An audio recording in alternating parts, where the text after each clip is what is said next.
Tom lounged in bed, soaking up the warmth as Miv lay just behind him. He could tell by the sound of her breath she was still asleep, and he slid in closer, enjoying the heat radiating from her body and the feeling of her there. Sex was wonderful.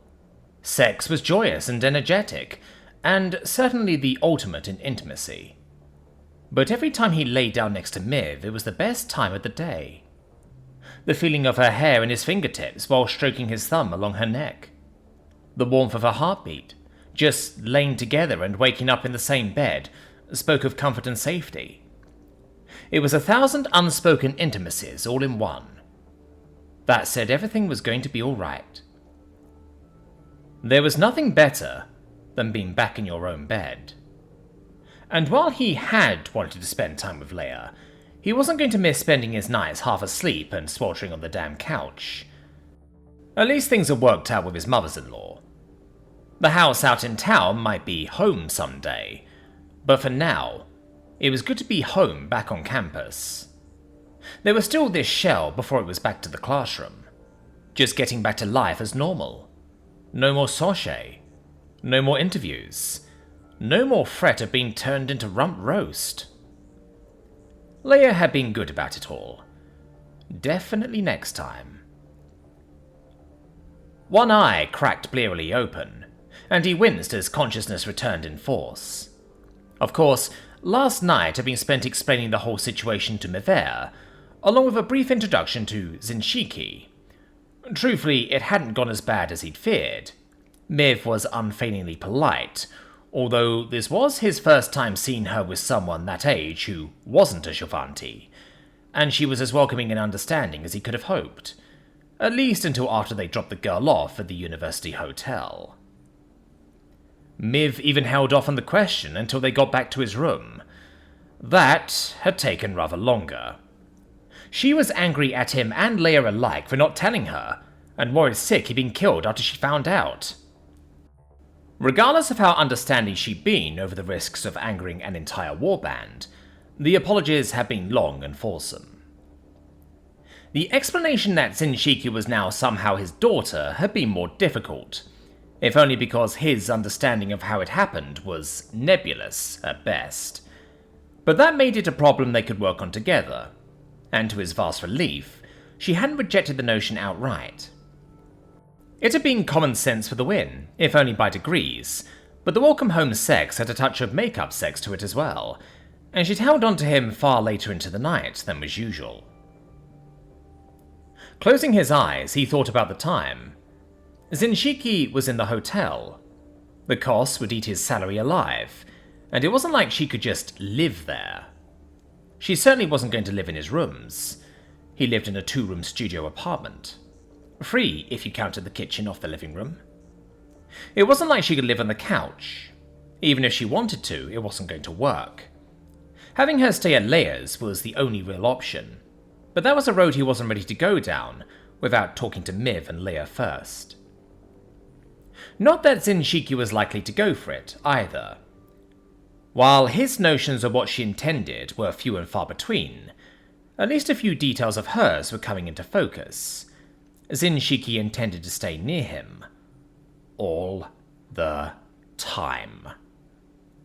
It wasn't just that she considered herself some sort of bodyguard, looking out for her future name. Apparently her mother had been talking with their family pathfinder, which seemed to be a warband's combination of public relations person with aliens and an internal negotiator with other warbands. While the jury was still out, it seemed the evolving consensus among the Pezrin was that humans were magnets for mayhem and high body counts. Zinshiki had no intention of letting him out of her sight. Despite having been stabbed, she even seemed pleased, convinced she was now a free agent and wouldn't have to return to class as a sachet. "Bad mistake, I hope," he muttered. The trip back to the academy had given him some ideas there, but first things first. It was still too early to call Ganya, but right now coffee sounded good. He reached out to pick up his Omnipad and rolled over, opening the screen. He hadn't checked it since the day before yesterday. One message from Desi, one message from Jama, a message from Garnier setting an appointment for this morning, and 6 messages from Belder? Coffee went from good to a necessity.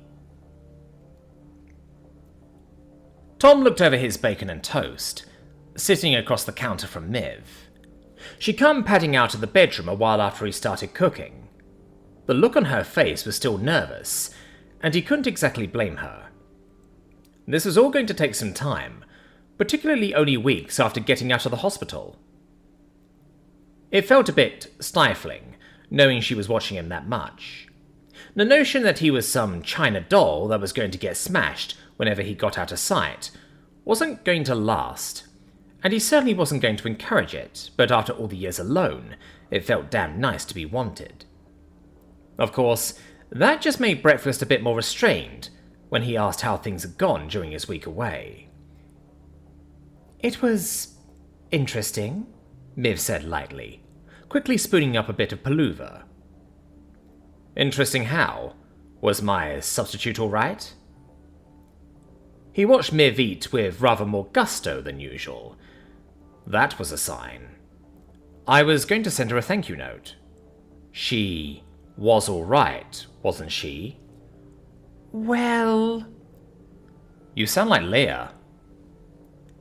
Setting down his coffee, he cocked his head to one side, not letting her off the hook. "All right. What happened?" "I suppose I should tell you," Miv sighed, setting her spoon down. "You need to know before you meet with Garnier." "Unless someone got eaten, what's the worst that could have happened?" Tom set his coffee down. "Just tell me." "Well, no matter what Ilea is saying, it wasn't a riot." "What wasn't a riot?" Lieutenant Thaler tried not to mind Sergeant Relan hovering behind her, as she tried to adjust the surveillance camera's field of view.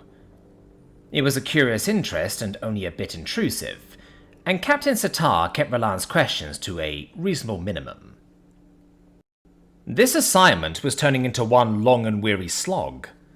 She and her pod had already spent weeks and miles crawling through conduit no average Shulvanti would tolerate, and the cramped conditions checking for wiretaps and leaks in their security feed was getting on her girl's nerves. Even with a tolerance for the work, there was only so much time anyone rational could spend in one of those cramped maintenance corridors before claustrophobia set in. All to find who knew what. In fairness, they'd even found 16 taps. They were decades old, covered in dust, and completely inoperative, but it seemed that spying on the spies, who were spying on whichever member of the royal family was in residence at the academy, was an old habit. Alright, spying on the security detail, but it was still ridiculous. The discovery had Agent Davari working her pod even harder, because while they'd found plenty of inactive taps, they hadn't found any active ones yet. She'd been right in there working with her girls, but now this had to happen. It wasn't that there was a lot she could do to explain. She tried working with the antiquated system, but there was only so much that you could do by remote. The bunker systems were adequate, but there was adequate to needs, just adequate, and literally adequate without the irony. Some of the bunker's surveillance gear hadn't been updated in decades. It was old, dated, or in some cases just shy of worn out. More than a few of the cameras just flat out needed replacement, and apparently during the summer break when no one was usually around. None of that had happened. Everything worked, but on the bell curve of adequate to optimal, this was... "What do you mean you lost her? That's 3 times now!" Setar leaned over to where Sergeant Jelka was prodding at the controls. "I mean, I lost her, Captain. It's like... Wait, there she is." Jelka grabbed at her control board again, and Tala could see the main view change. The alien the other pods had been up in arms about was pulled into view. "That's a Pezrin?" she asked, before realizing the others were busy. "That's a Pezrin," Setar said laconically, without looking back. She settled back into her chair with a thump. "Keep her in sight, Jel." And finish what you were going to say. Is like what, exactly? It's like she's scouting all the cameras around the hotel. A note of frustration crept into Jelka's voice. She keeps circling through the hotel, and every second or third time she manages to find a new blind spot. It's getting worse, or she's getting better. We keep losing her every time she finds another one. I did not need this Turok shit this early in the morning. Setar shook her head. Has she left the hotel?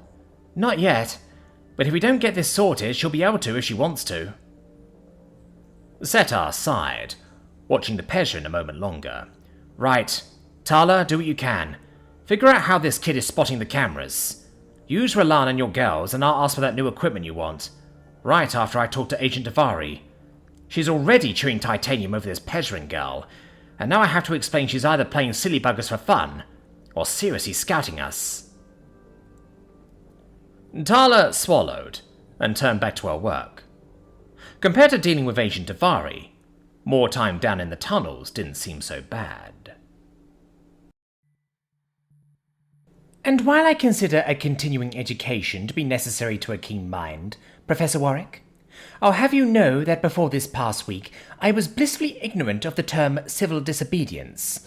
I spent an hour with those girls, 10 minutes with your replacement, and 3 hours with Elea Gunhild. The bursar is still convinced this is something like a riot in spirit, and it will probably be weeks before she stops looking for students, sleeping outside her office. I understand, but it's not a riot, Head Administrator. Tom held fast to that point. Without a lot more to go on, it was the best he could do. I'm well aware of that. Nothing exploded except Elea's blood pressure. Ganya studied him from behind her desk, holding onto her glass. She hadn't offered him a drink this morning. Given it was her day off, he couldn't exactly blame her. Now then, there's the other matter. Tell me about this girl staying in the campus hotel. The abrupt change in subject caught him off guard, and he floundered. He'd hoped to talk to Ganya about the matter, so he'd come prepared for everything, except her knowing already. Yes. How did you know? I only checked her in last night. Professor, when there is something going on across my campus which I'm unaware of, then you can start to worry. Ganya arched an eyebrow at him. Besides, Mever told me all about this episode of yours, including your altercation with Vemi Rasani at the faculty greeting the other evening. Oh, look, Vemi Rasani said it would never happen, but after being chased around like a free buffet for the week, I somehow ended up honor bound to look after her. Her name is Nshiki, and she's somehow become my daughter through some Pezrin custom, even though I'm not sure how that holds up to Shulvanti law. Besides, if I don't, there will be a whole family clan of Pezrin who... Tom felt he was starting to babble, and snapped his jaw shut for a moment before starting over slowly. I'd like to get her enrolled in the school as a student. She was enrolled at Soche, and I hoped she could transfer. Live in the dorms, that sort of thing. Professor, you had me at Rasani, and I do sympathize with your situation. Mever was distraught, by the way. Shame on you. Ganya studied him a moment, then shrugged. As much as I might sympathize with your situation and its unusual particulars, the young lady is not a noble, and that flies in the face of our school charter. Unlike young Desi, your new daughter is not remotely Shulvanti. Unlike young Desi, she will not blend in. Questions will be asked. I'm afraid the matter is out of my hands. He nodded. Ganya had bent the rules once for Desi. This was a lot more of a reach. Desi had been able to fake being one of the nobility. Had already done so for a year, and her grays came through with flying colours, proving she was capable. This was a lot more of an ask. You mean if she was part of the Shulvanti nobility, you could enroll her? It would be rather unusual, but the academy is entirely Shulvanti because of our location and our charter. Competition to join is very tight, but we are not segregated by intent. Ganya set her glass down, and her expression softened. I'm terribly sorry. For a family member of the faculty, something might be accomplished, but while young Deshan was able to remain unnoticed, this cannot escape scrutiny. Tom licked his lips, thinking, I see. But if she was a member of the nobility? The daughter of one, at least. Professor Warwick, I'm not sure what you're scheming. Ganya steepled her fingertips on her desk. I'm not certain I want to know either. Scheming is a harsh word, he said meekly. Anyway, why would you think I'm scheming? You're breathing, and it's beginning to seem synonymous. And if you don't like that word, I have others. Ganya drew a long sigh and gave him the look. It was a good look. She had to be well practiced. It said very clearly that he better get on with it because he was on thin ice and it was starting to crack. Exactly how much of my shell are you planning to turn upside down? Tom licked his lips. I need to make a couple of calls. Can I get back to you? Tom cradled the omnipad to his ear and nodded to Mivere, who was on the couch watching him dubiously. He'd explained everything he could, well, except for the actual plan. Miv still didn't know about Melondi, and while she probably should, the whole tossed in prison for the rest of your life thing was there. Lamana Davari had never threatened to eat him for dinner, but as for the rest, the woman scared him. There was no doubt in his mind she meant every word when she explained General Order 24, the consequences, and most particularly the penalties in loving detail. It wasn't just that the woman was an interior agent. He'd seen those before. Even met two when all of this started. No, Davari had a winning smile when she was in disguise, but he'd seen who was lurking underneath when she turned it off. Whatever was left over, the woman didn't seem to have any visible moral compass beside her work. That scared him a lot more than Zenshiki. At least she operated by rules, even if she kept those rules to herself. Davari? The woman had to be on a tether of some sort, but the leash was thin as a fishing line, and just as hard to see. Given an unhinged admiral, a hungry Pezrin, and the agent hiding out as a mild-mannered music teacher, his vote for Psycho of the Year was still holding firm. Thankfully, Miv had to run some errands that afternoon. Something about setting up an event for the school. It gave him the time he needed, and calling Belda over was just the thing. The connection rang a few times. There was one thing he liked about Belle. She didn't seem glued to her omnipad. She kept it about, but there was something about her that was a bit different, even from Priz. They were both off-planet girls, but while Priz was as urbane as they came, Belle would have been at home on any ranch on Earth. There wasn't any pretense about her. It made her easy to be around, and... Professor! Oh, thank the goddess! I need your help! I'm going to die! Belda wailed. I know you're just back, and I'm sorry to call so soon after, but if I don't get your help, I'm done for, and she'll hate me forever. I don't want that, and could you please tell me what I need to do so I don't... All right. Maybe not always easy. Belda, calm down. Look, I got your messages to call, but you didn't say what's going on. It's Liam's matriarch. Sir, I called her. Well, I didn't call her old exactly, but kind of. She seemed, well, not angry, but I don't think she's very happy with me.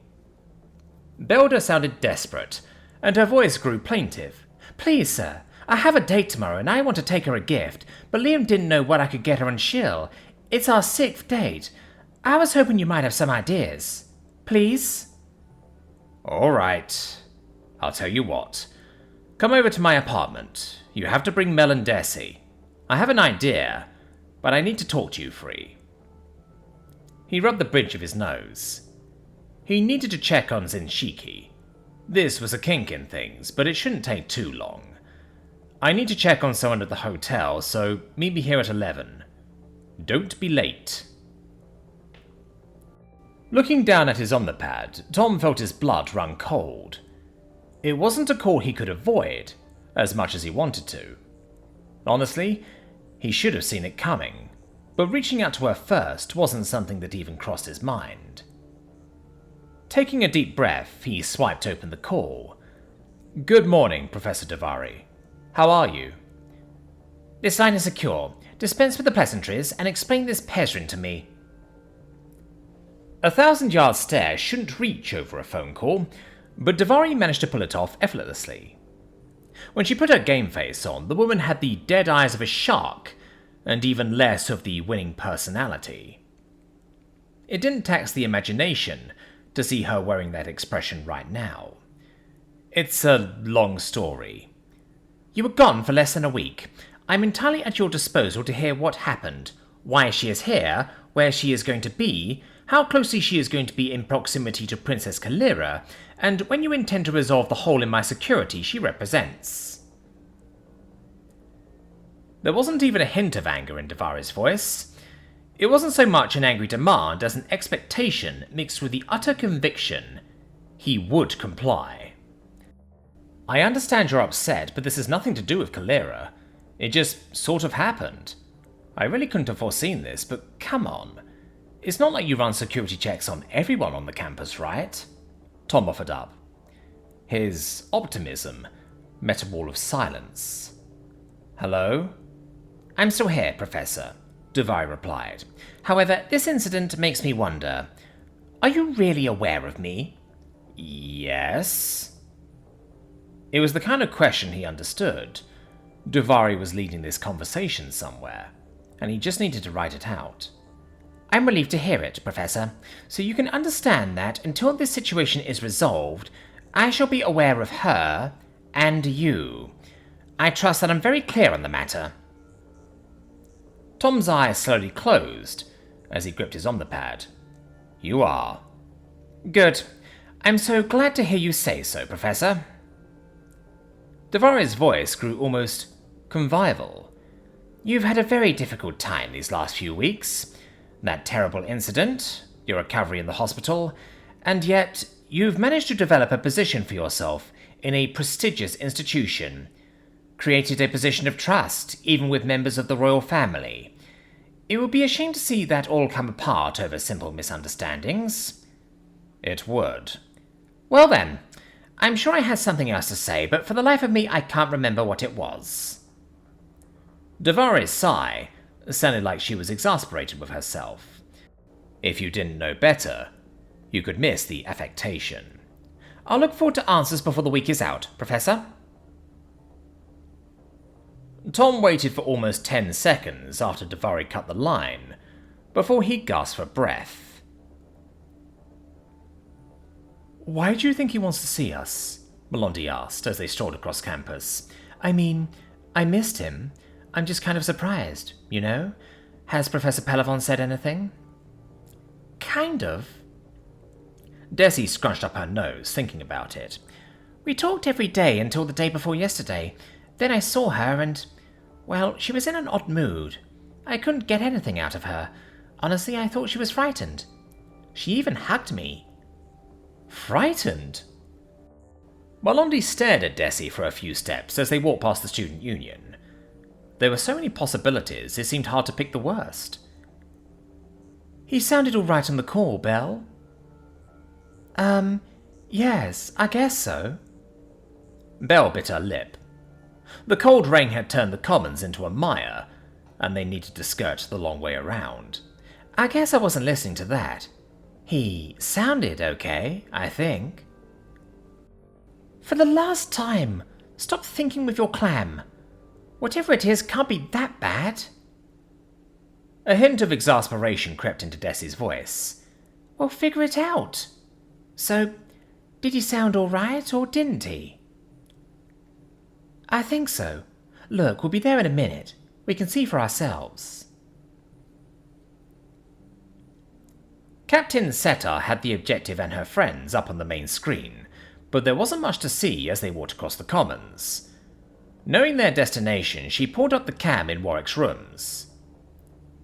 She'd risen through the ranks as a death's head. Over time, she'd seen or worked alongside agents of the interior, seen them in action, seen what they did, how they moved, the good ones, the bad ones, and the ones in between. Watching Warwick on the Omnipad, she could guess at the other end of the conversation he was having with Special Agent Avari. She'd seen that look on faces before. He sat down heavily after closing the call, hunching over and holding his head. Maybe it was the close call with the Admiral and the threats that had been made since then. The accusations had been held at bay, but he couldn't be unaware of them. Maybe. If she had to make a bet, Warwick had the look of someone with something to hide. Desi sat down on the couch with Belder and Melondi as Tom moved to the chair. He looked tired, almost ashen. His usual tan complexion seemed washed out, and while he'd hugged her, he seemed off. And she hid the worry that started gnawing inside her. Whatever had happened, could it be that bad? Could the wedding be off? The idea sent a chill through her. He'd asked for adoption. It had been one of the requests he'd made of Princess Indara. But what if there wasn't going to be a family to adopt into? If that was the problem, he'd talk to her, wouldn't he? Maybe her and Melondi. But surely not with Belder there too. Sir, is everything all right? She asked, as Warwick slumped down into a chair. It was 11 in the morning, and he looked like he hadn't slept in a week. Well, I have a few things on my mind, Desi. I'm glad you and Melondi could come over on such short notice. It's kind of important. Warwick held a mug of that steaming black coffee he always had near, and he took another sip. Anyway, you said it was an emergency, Belder. Something about your date tomorrow? Oh, goddess, yes. I meant it in the nicest way possible, but when I was asking permission for our safe date tomorrow from Liam's matriarch, I might have implied she was, mature. I didn't mean it like a bad thing. Honestly, I was trying to show I respect her. Belder twisted unhappily. I was hoping you could tell me how to apologize. I mean, I'm not sure what to say, and I don't want to make it worse. She might change her mind. So, you called a human woman, on the near side of 30, old, Warwick said, arching an eyebrow. Mature, Belder protested. Desi watched as he took a deep breath. He seemed to focus on the problem. That was good, wasn't it? If he was paying attention, it had to be more important than anything else, right? Alright, fine. That's not the end of the world. A thank you and not bringing it up again is probably for the best. Warwick shrugged. Maybe a gift? Something personal? Sir, I don't know how, Belder almost wailed, starting to sound desperate again. It wasn't hard to see why. She was right on the edge of success in landing a guy. I mean, if she wanted me to dress half a Torux, I'm good. But this? Desi managed not to sigh. It didn't come out often, and she was a better student than she gave herself credit for. But sometimes Belder was such a farm girl. Alright, I think I've got you covered. Warwick nodded and looked over towards his kitchen. I have some eggs, and I think Betty Crocker will come to the rescue. You're going to make her a chocolate cake. Sir? I don't know how to cook. Or bake. Yeah. Men's work?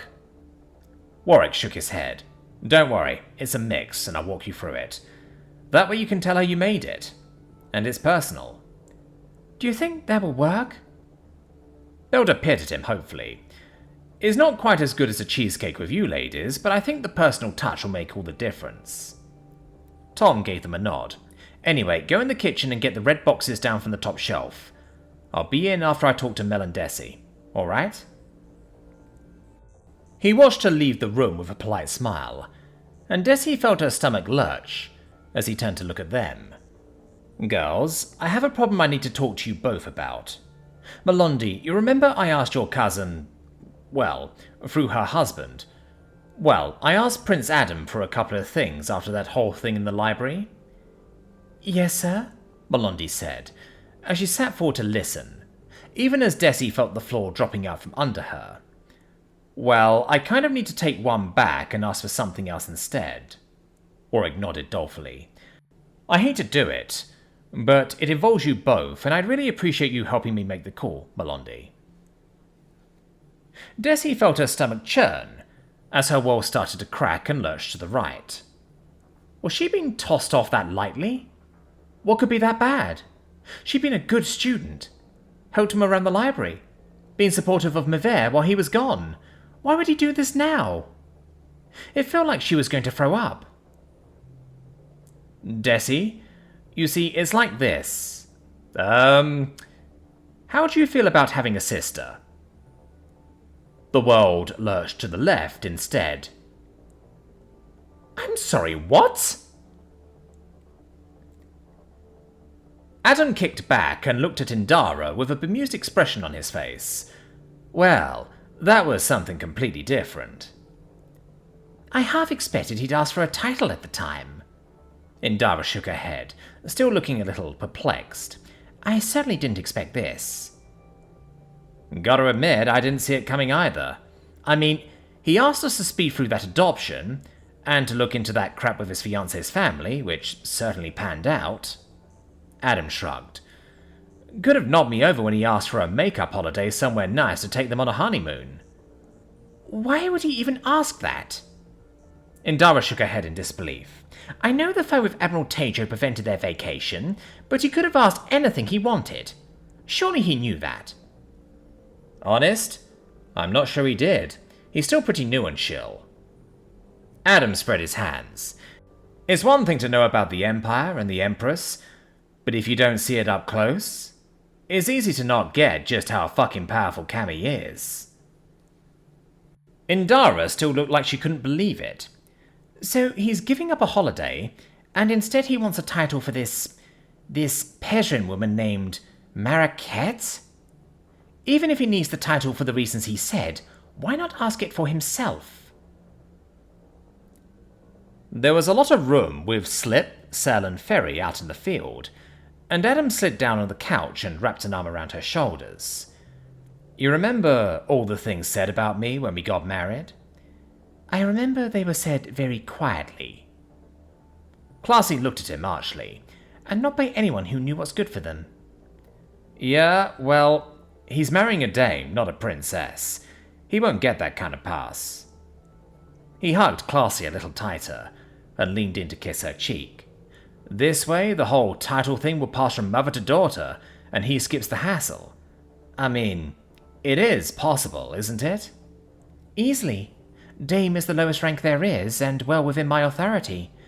Goddess, it's not like he's asking for a barony, Indara said thoughtfully, and the Pezrin are good hunters, but one of them told me they love ranching. Fuck, I remember. That fire team we ran into on Peberdi 4? Adam shrugged. They were actually pretty cool. Classy cocked her head and gave him a sly look. Half of them wanted to run off with you to bed. Yeah, though now I think back, one of them was pretty keen on introducing me to her kid sister. Adam cringed inwardly. I might have dodged a bullet there. Anyway, how does that help? Classy gave a harsh shrug, in the way she did when she'd already come to a decision. Do you remember Dame Renada, the magistrate out in Heber's province? The fruitcake who stampeded 200 Turoks down a highway? What about her? She was highly respected when she was younger, but she never did marry. Classy sniffed at his manners, but nodded. It may irritate the neighbours and some undeserving hopefuls, but finding a replacement has just been one of the endless chores tying me down here. It was the last day of Shell. Not even 10 a.m., and Ganya looked at them as cordially as she could. Miv was always her favourite, and it was just as well to groom her for the hard things as the easy. There was no telling which this was going to be, of course, but you seldom could.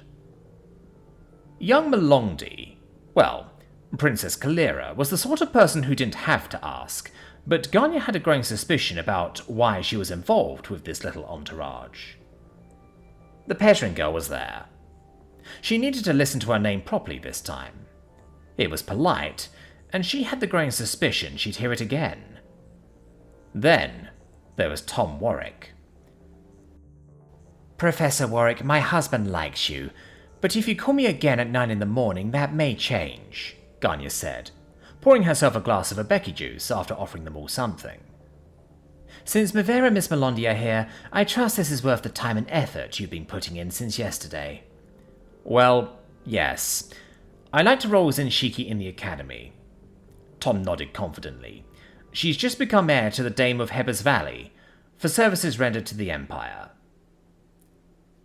Ganya's eyes might have flickered over to Melondi. The girl looked happy enough. There wasn't any point questioning his veracity, but curiosity did get the better of her. I see. What services? She didn't kill someone. Melondi spoke up in the awkward silence that followed. Young lady, not killing someone isn't particularly uncommon, Ganya said dryly, keeping hold of her grip on the situation. Yes, ma'am. Melondi had the decency to look a little abashed. Unfortunately, it's more uncommon than you think these days. Perhaps. It was the sort of thoughtful placeholder that kept people waiting, and Ganya mulled over her options. It wasn't a bad idea, but she'd be the one having to defend it later. What if your mother objects? Ma'am, I intend to press this to the limit. Showing proper gratitude is a matter of my honor now, Melondi said earnestly. There was no hint of anything more overt, which likely made sense if the Pezrin girl, Zinshiki, wasn't aware of Melondi's identity. I see. Very well, I'm going to indulge Professor Warwick on this. Yes, I'm fully aware certain parties could one day threaten our charter if I said no, but I think this may be useful for the Academy's future. Ganya nodded to Tom, who was looking entirely too pleased with himself, but fortunately Mavere had that in hand. Since I can see you seem quite in earnest about this, I just want to offer you a word of advice. Remember to pick your battles carefully. I will, Head Administrator. She nodded, but smiled over at Warwick brightly. The Pezrin girl had remained quiet and expressionless throughout the whole matter, listening intently. She might just prove to be interesting. Very well. Ganya didn't sigh. The matter was sorted, and there was a certain panache in knowing when to appear gracious in a situation that wasn't entirely in your control. Picking up her omnipad, she punched in the code for Pelly. The connection hummed twice before picking up. Pelly? Yes. Look, I'm terribly sorry to bother you on Shell, but I have a pressing matter. She listened to Pelly's protestations that it was fine, and thanked the goddess for the woman for the millionth time. Please get a hold of Elia and ask her to come in. I'll need you for about an hour. Yes, tell her we have a mid-semester transfer student to take care of. Ganya sighed then. No, but I haven't rattled her nerves in months now. I suppose I might as well get her primed for next semester. Zinshiki had been quiet on the walk back from the campus. Miv and Melondi had split up to go to the dorms and talk to the manager there, which left him to walk her back to the hotel and collect her things. Look at it this way. You're out of Solshe, right? Zinshiki kept pace at his side, glaring a hole in the ground. I am still trapped in a school. Yeah, well? Tom shrugged and wondered if he should blink at her instead. Something to figure out later. I think you'll like the classes here a lot better. You're even in mine, so you can still keep an eye on me a little, right? This is a gift, Zinshiki said sullenly. It was not earned. You created this honor for me. Only technically. Princess Indara did it. Her ears flickered at that, and her tail flicked to one side. Another thing for him to learn. She did it for you because you earned the honor, she said flatly. Therefore, this honor came from you. All right, if you're determined to look at it that way. Tom decided to concede the point. Your birth mother seems nice. My birth mother is a trained hunter with 3 kill rings notched on her ear, Zinshiki said flatly, still not deigning to look at him. At least it was a nice walk. It wasn't raining out, and she didn't seem to mind the chill in the air, any more than he did. What, the gold earrings? Yes. Each represents 5 kills, and she has nearly earned a 4th. She is respected. I am not certain she is nice, as you define it. She seemed nice to me. It sounded lame in his ears, but at least she wished him a good death, and if cooler heads hadn't prevailed, he probably would have lost his. Humans are possibly Kentrix. She was being polite. Now you have gifted her with lands and a herd to look after. Zinshiki's ears flickered back. You have indebted her with security. She was polite to me, I was polite right back. Tom mulled it over. I can live with that. You would not have lived otherwise, Zinshiki said with some pride. The thought crossed my mind at the time. He nodded, as they rounded the corner toward the hotel. This doesn't make her and I related, does it? Zinshiki shrugged slightly. Opinions differ. I'm sorry, what? Ferry slipped through the woods and doubled back along the trail from the house. It was possibly a fruitless task, but Cell was working down the road, while Slip was beating around her contacts in Kriantori. Agents and militia had trampled all through these woods in the days after Satora's kidnapping. At least until they found her body. Now that the rains had come through, it seemed worth another look.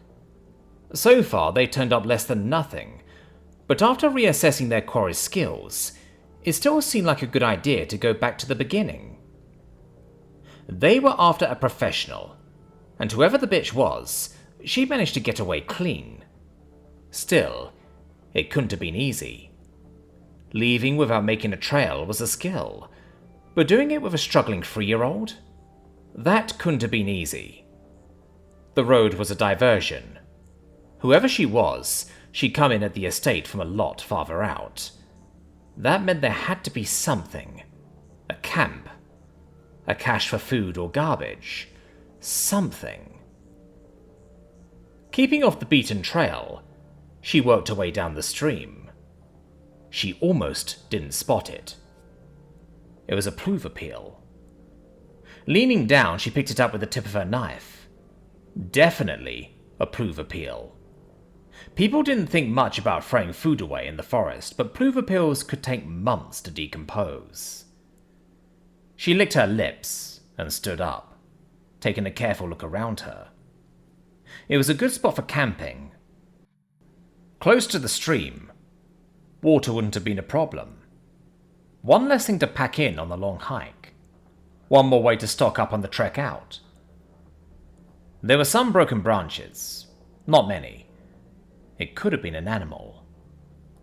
Animals didn't carry plover around. Alright, an experienced operator, but maybe not completely at home in the woods. Ferry stood up and turned slowly in place, sectioning things slowly, as her eyes looked over everything. Disturbed ground. People also forgot just how long soil remained disturbed. Under the leaves and the rain, it wasn't hard to blame someone for making the mistake. She moved in cautiously for a closer look. A trash cache might have hard evidence. DNA. Any number of things which would point to that operative like a spotlight, no matter how deep she was buried in the datanet. Leaning down on one knee, she keyed her mic and poked at the ground cautiously with her knife.